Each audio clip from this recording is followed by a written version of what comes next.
კოლბახიძეს უთქვავს, რომ ესეთი ფასები იმიტომ არის ქვეყანაში, რომ ზედმეტად ბევრი მაღაზია და მარკეტიაო. გვეკაიფება რა, სერიოზულად ვამბობ, აი გვეკაიფება.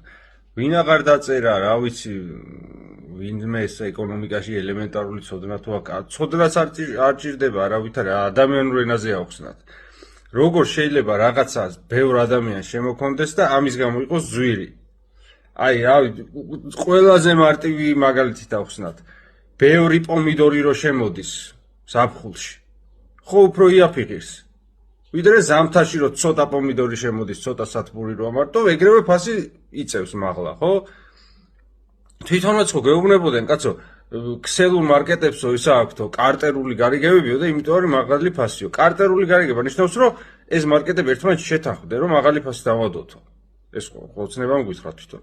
ხო და ეს შეთანხმება ეხა ბევრ მარკეტს შორის შეთანხმება უფრო მარტივია თუ ცოტა რო იყოს იმათ შორის. ან სახელმწიფო რას აპირებს, რომ ეხლა რა მარკეტების ნაწილი უნდა აკრძალოს და ამ მსხვილ ბიზნესს რო შეხვდა, რა ვიცი, მაგას დაპირდე, რომ აი პატარა მარკეტებს მოგაშორებთო, ოღონდ თქვენ ცოტა ფასი დააკელითოთ. აი რაზე გვაქვს საერთოდ ლაპარაკი? ანუ იმიტომ ამბობ, რომ გვეკაიფებია თქო. უხერხულია, სადვე ან ChatGPT-ს კითხეთ, ან Google-ს, ან რავი ჯანდაბას.